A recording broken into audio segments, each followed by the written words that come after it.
मेरी शुभकामना और उनका हार्दिक अभिनंदन। इस नए साल में जो पहला कार्यक्रम इंडिया प्रसंग के द्वारा आयोजित हो रहा है, उसमें जॉर्ज ग्रियर्सन हमारी चर्चा के केंद्र में अचानक आ गए। और जॉर्ज ग्रियर्सन पर अभी डॉक्टर विंध्याचल यादव ने और अमरजीत राम ने बहुत अच्छी बातें की और सदस्यों ने भी, आप सब ने बहुत अच्छी बातें की। और मैं भी इस बात को मानता हूं कि तमाम विवादों के बावजूद ग्रियर्सन पर बात होनी चाहिए, क्योंकि जैसे हम लोग अपनी विरासत के बारे में सोचते हैं तो वो भी कम से कम हिंदी भाषा और साहित्य के लिए एक समृद्ध विरासत का कार्य करते हैं।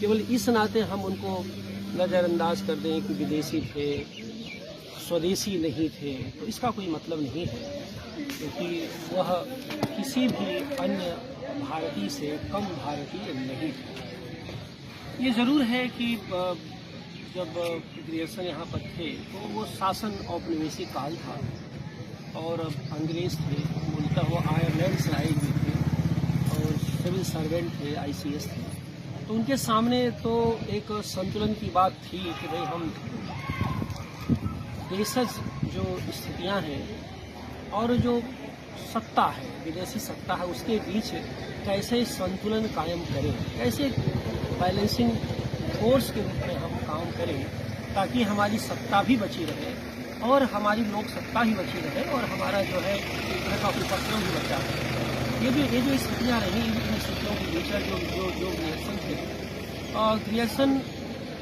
को इस रूप में हम याद करते हैं कि जो देशज सामर्थ्य थी, उस समय की जो देशज सामर्थ्य थी और जो औपनिवेशिक ताकत थी, तो देशज सामर्थ्य और औपनिवेशिक ताकत के बीच ग्रियर्सन संतुलन बनाने की कोशिश कर रहे थे। यह उनका अभीष्ट था।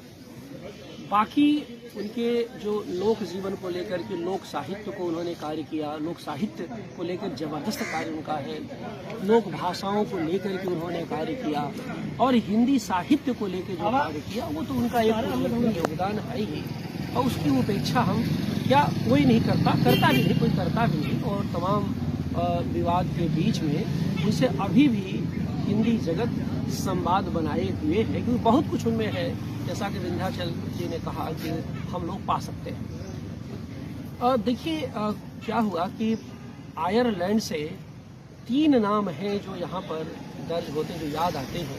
एक तो खुद जॉर्ज ग्रियर्सन जो हिंदुस्तान आए, प्रशासक के रूप में आए, उन्होंने बहुत कुछ देखा, बहुत कुछ सोचा हिंदुस्तान के बारे में, और एक तरह का जो हिंदुस्तान का जो जीवन था, जो समाज था, जो लोक समाज था, उस लोक समाज के भीतर प्रविष्ट करके बहुत कुछ उन्होंने जानने की कोशिश की, जिसको कि भारतीय काव्यशास्त्र में कहा जाता है कि सचेत साम अनुभव प्रमाणम तथा केवलम। तो उस परंपरा में थे कि भाई लोक मन क्या सोचता है, लोक मन किस दिशा में सोचता है, उसको समझने की उन्होंने कोशिश की थी। एक तो बड़ी बात थी, ये ग्रियर्सन थे। दूसरे ये है जॉर्ज बर्नार्ड शॉ थे, वो भी ये चाहते थे, बड़े नाटककार थे, वो भी आयरलैंड के थे, जीवी शॉ, वो भी चाहते थे कि जो गुलाम देश है वो आज़ाद हो जाए। वो भी इस तरह के लिबरल थे और इस मामले थे कि देश को आज़ादी मिलनी, इसके पक्षधर थे। और तीसरा बड़ा नाम है W.B. येट्स का, इस नाते कि W.B. येट्स अगर गीतांजलि का अनुवाद न किए होते तो रविन्द्रनाथ टैगोर को पश्चिम में कोई नहीं जानता और नोबेल प्राइज तो बहुत दूर की बात थी। ये तीनों आयरिश थे। तो उसमें जो जॉर्ज बर्नार्ड शॉ हुए, आपका W.B. येट्स हुए और ग्रियर्सन हुए, उसमें ग्रियर्सन का जो काम है हिंदुस्तान को लेके कि वो बहुत भरा पूरा है, बहुत ज़्यादा व्यवस्थित है। एक तो ये बात आप लोग मैं आपके सामने रखना चाहता हूँ। दूसरी बात यह है कि देखिए वो जब आए यहाँ पर तो विंध्याचल बिल्कुल सही कहा कि वो उनका वो ब्यूरोक्रेट थे, उनकी नियुक्ति बिहार में हुई।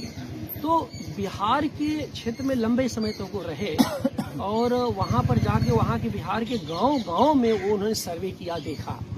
तो जो सबसे बड़ी बात ये थी कि भी बिहार के लोक मन में किस कवि की सबसे अधिक पॉपुलरिटी थी। तो उनको लगा कि भाई जैसे उनकी किताब है a notes on Tulsidas poet religious reformer, ये किताब की टाइटल है। तो उनको ये लगा कि भाई पूरे भारतीय साहित्य में बिहार जैसे क्षेत्र के गांव-गांव में तुलसीदास बहुत लोकप्रिय है। और तुलसीदास की लोकप्रियता का आधार राम का चरित्र, सीता का चरित्र ज्यादा वो ये था कि उनकी जो चौपाइयाँ थी या प्रकृति से जुड़ी हुई जो उनकी स्थितियाँ थी, जो उनके दोहे थे, छंद थे, वो बहुत ही ज़्यादा पॉपुलर थे। तो उन्होंने तुलसीदास को वहाँ से देखा और तुलसीदास को देखने के साथ साथ देखिए क्या है कि ये सही बात है कि तुलसीदास को बहुत महत्व के साथ वो रेखांकित किया। उसमें भी उनका औपनिवेशिक मन बहुत बारीकी से कार्य कर रहा था, लेकिन केवल औपनिवेशिक मन को आधार बना के उनके तुलसीदास पर किए गए मूल्यांकन को हम नकार नहीं सकते। जैसे तुलसीदास के महत्ता को लेकर के, क्योंकि आप जानते हैं तुलसी सगुण भक्ति के बड़े कवि थे और वो सगुण भक्ति के लिए माने अवतार के लिए ईसाइयों के पास कोई जगह नहीं।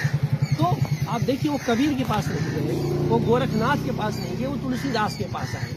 तो एक एजेंडा उनका ये काम कर रहा था कि तुलसीदास जो कहे कि भाई जो गरीबी थे और मूल नक्षत्र, ऐसे बहुत सारे संदर्भ उन्होंने दिया है इन नोट्स ऑन तुलसीदास में। उसमें खास बात है तुलसीदास मूल नक्षत्र में पैदा हुई। अब इससे उन्होंने भारतीय समाज की रूढ़िबद्धता का आकलन कर दिया, उसको आरोपित कर दिया कि भारतीय समाज इतना रूढ़िबद्ध है, इतना पिछड़ा हुआ सामंती समाज है कि ये मूल नक्षत्र में पैदा हुए व्यक्ति को तिरस्कृत कर सकता है और वही तुलसीदास पैदा होता है। मैंने अपने बड़े कवि को, जिसमें क्योंकि अगर वो उपेक्षित न करे तो इन्हीं के भीतर से कोई न कोई बड़ा आदमी पैदा होगा जो, लेकिन तुलसीदास उसी उपेक्षा के भीतर से ही तो पैदा हुए थे, बड़े बड़े कवि बने। और भारतीय समाज इस बात को नहीं समझता, इतना जड़ है।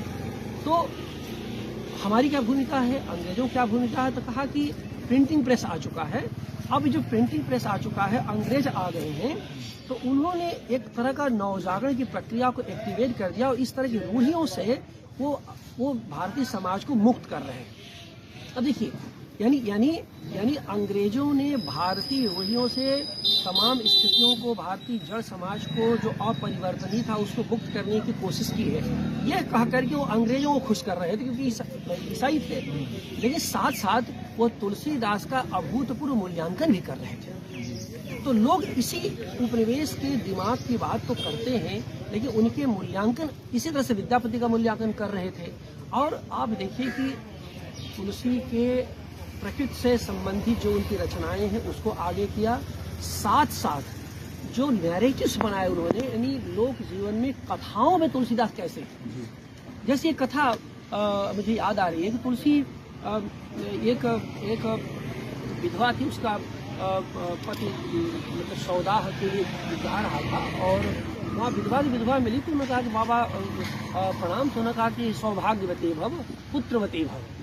तो उसने कहा कि मैं तो विधवा हो गई हूँ, मेरा पति मर गया है और सौदाह के लिए हम लोग जा रहे हैं। तो उन्होंने देखिए गांव में क्या, बिहार गांव में, तो उन्होंने एक देखा अंतर्ध्यान करके मगर वहाँ गड़बड़ हो गया तो साधना किया, 3 घंटे की साधना। अब ये लेसन ने लिखा है नोट्स ऑन तुलसीदास ने, साधना किया और साधना के पश्चात वो आदमी जग गया, उठ गया और कहा कि एकदम बिल्कुल जीवन थी। यह बात दिल्ली के शासन तक पहुंची और दिल्ली के शासन तक पहुंची तो उसके बाद कहा कि भाई बुलाया।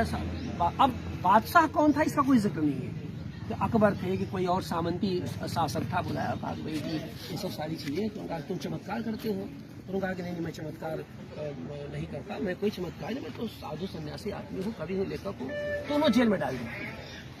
अब ग्रियर्सन ने कहा कि बिहार के गांव में इस कथा को इतना खूबसूरती से पेश किया गया, कहा कि फिर जब हुआ तो उन्होंने हनुमान जी को याद किया, तो हनुमान जी ने बंदर छोड़ दिए और पता चला कि उस राज्य के महल में चारों तरफ बंदरों ने घेर लिया और ऊँट टूटा।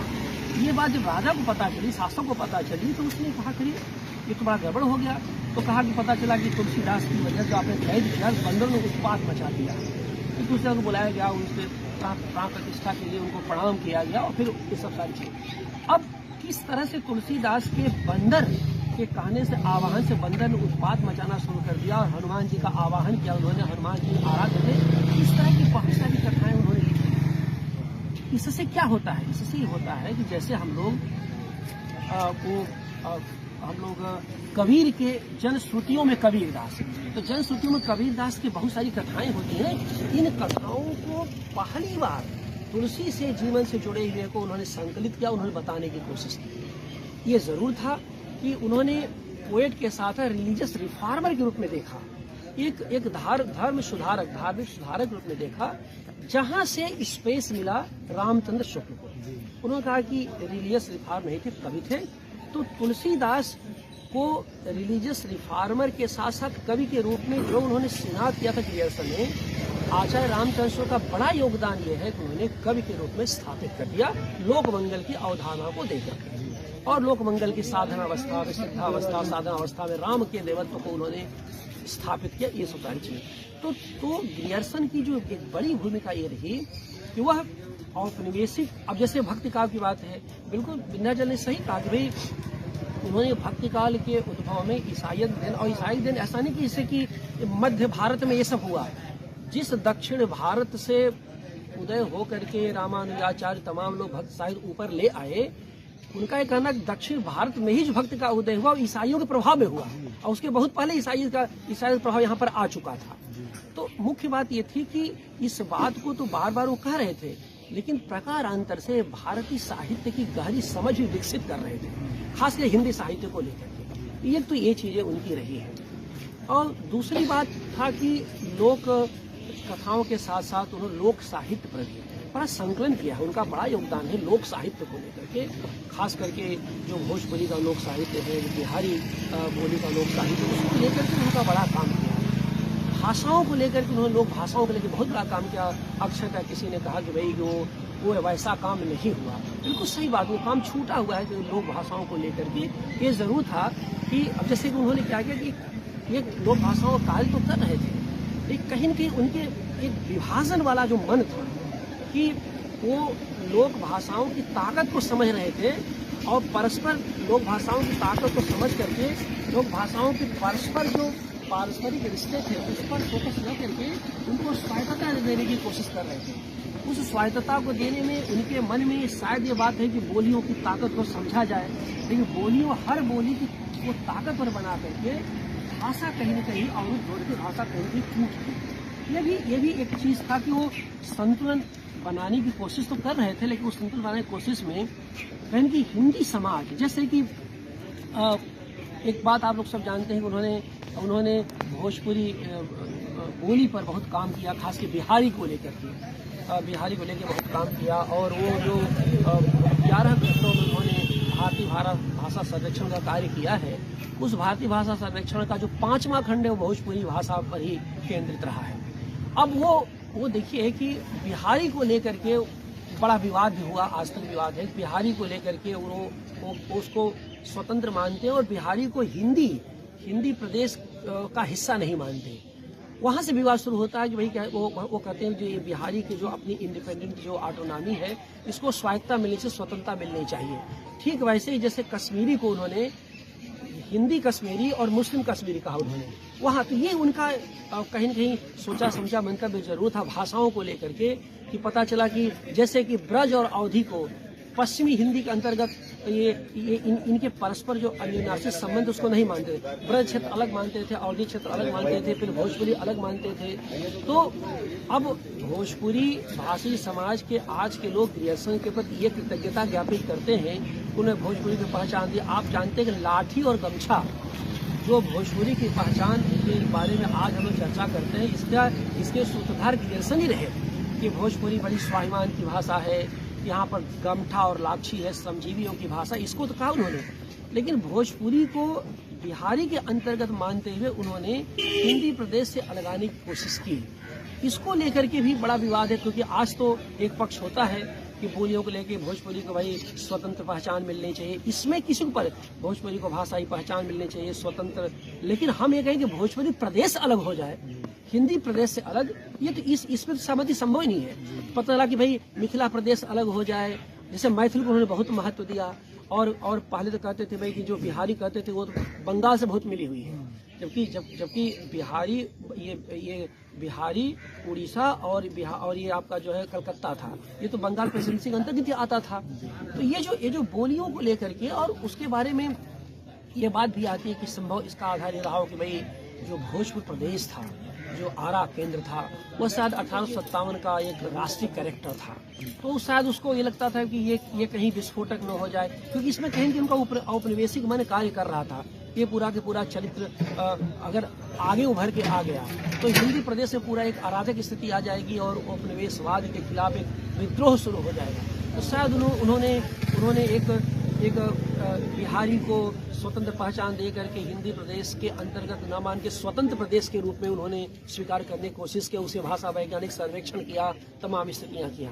तो ले दे करके आप देखेंगे कि जो आज हम बात कहना चाहते हो ये कि औपनिवेशिक मन था, लेकिन मुझे ऐसा लगता है कि उस औपनिवेशिक मन के दायरे में कुछ वो बेहतर काम भारतीय साहित्य को लेकर के, भारतीय भाषाओं को लेकर कर गए, जो आगे के आने वालों के लिए पथ प्रदर्शक रहा। तो एक तरह कह सकते हैं कि हिंदी साहित्य उनके प्रति इस रूप में बहुत कृतज्ञ है।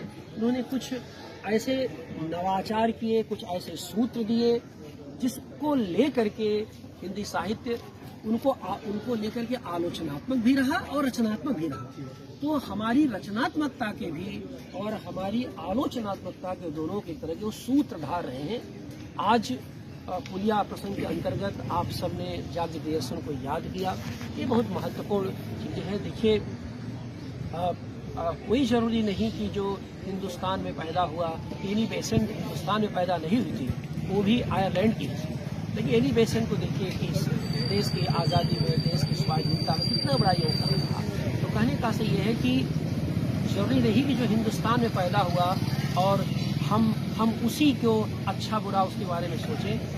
जो विदेश में पैदा हुआ लेकिन जो इस स्वदेश की धरती पर, अपने देश की धरती पर आकर काम किया, अगर उसमें कुछ भी अच्छा है, हमें अवसर है कि आज हम उसको याद करें, उसके महत्व को समझें। और ये जो पूरा के पूरा जो कार्यक्रम है उसके महत्व को समझने की दिशा में मुझे लगता है कि आप सब जो छात्र यहाँ बोले और सब छात्रों ने एक नई बात की, और मुझे लगता है कि यहाँ से एक नई बहस हम लोग शुरू करेंगे, नया प्रस्थान रचेंगे। पुलिया प्रसंग का यही अधिष्ट है। आप सब आए, बहुत बहुत धन्यवाद।